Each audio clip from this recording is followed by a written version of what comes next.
I confronted him while I was drunk. It's funny how those moments can stick with you, those small, messy pieces of your life that somehow define a larger picture. I was 21 at the time, and he was 37, older, experienced, and everything I should have avoided, but I couldn't. We'd been seeing each other on and off for almost a year, caught in this strange dance that felt both thrilling and suffocating. His relationship, one that was toxic and off and on, seemed to mirror the chaos we were stuck in. We were both in a situation we couldn't seem to escape, and I was just starting to realize that. The first time I found out about his girlfriend, it hit me like a slap in the face. I had stayed the night at his place, not expecting anything serious, but when the morning came, so did the truth. He told me he was in a relationship. I wanted to disappear, to leave right then and there, but instead, I stayed. I gave him space, tried to step back, thinking that maybe it was time to let go. But I didn't let go, not really. I couldn't. Not when he still reached out to me, not when he invited me over again, while he was in the midst of his relationship. I told myself it was wrong, that I shouldn't allow myself to get caught up in his mess. So, I said no when he asked me to come over, choosing instead to distance myself. But as weeks passed, I found out they were no longer together, and that's when we started seeing each other again. But the same old cycle seemed to repeat itself. When he left for a while, went away for several weeks, and in that time I convinced myself that I was fine. I didn't need him. But when he came back, I fell into the same trap. I went to see him, telling myself it was just to catch up.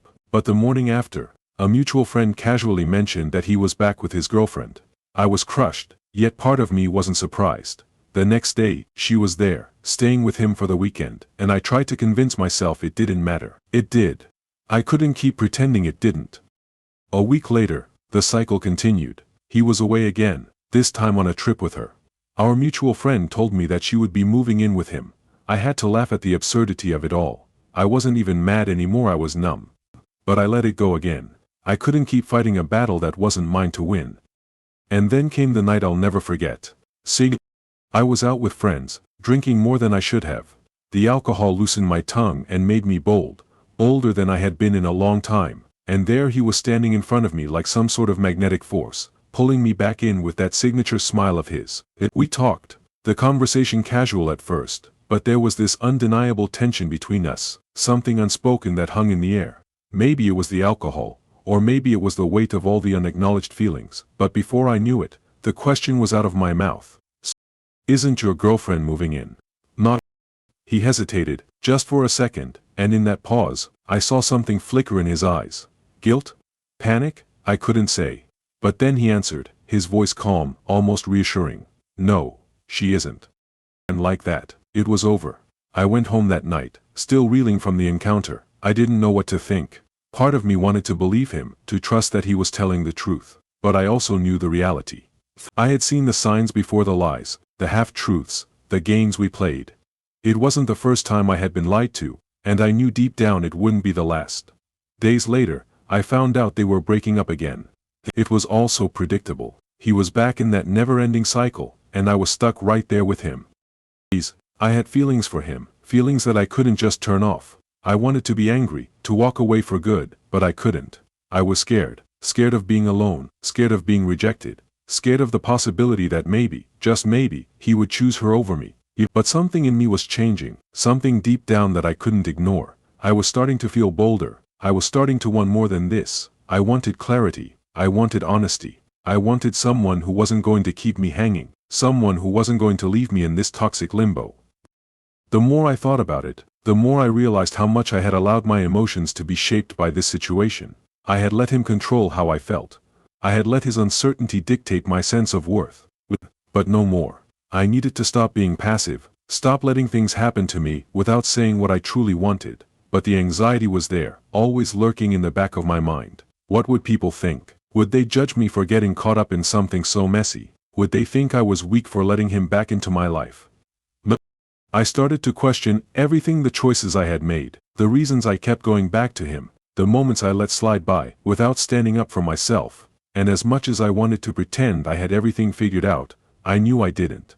But I was starting to learn to speak up, to voice my desires, my needs, my frustrations. I wanted to stop feeling guilty about my feelings. I wanted to stop feeling like I had to hide my emotions, just to make others feel comfortable. But it was hard.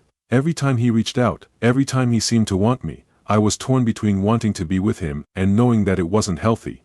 I didn't want to be the second option.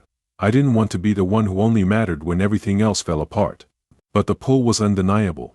I still missed him, still longed for the connection we shared, even if it was fleeting. And I hated myself for feeling that way. A few weeks passed, and the silence between us grew. I thought about him, of course. I thought about what it would be like if things were different, if he could just decide what he wanted. But I didn't reach out. I didn't go back to him. I told myself that I deserved better, that I had to be strong for once. Then, out of nowhere, he contacted me again. He wanted to meet. I hesitated, but something in me knew I had to go. Maybe I wanted closure. Maybe I'm precious, I was saying. Maybe I just wanted to see if things could really be different.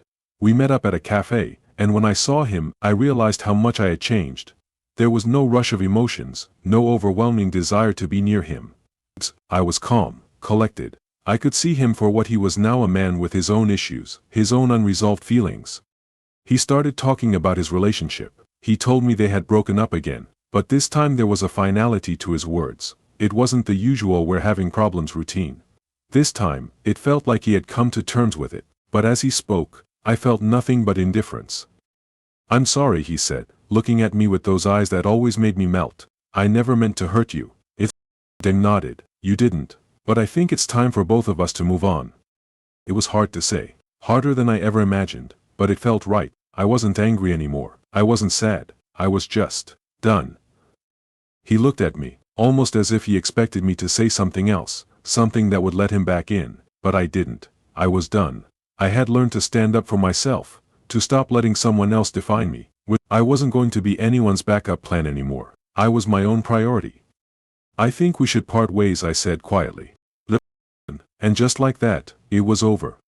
The days that followed were a blur of relief, uncertainty, and a quiet peace I hadn't known in months.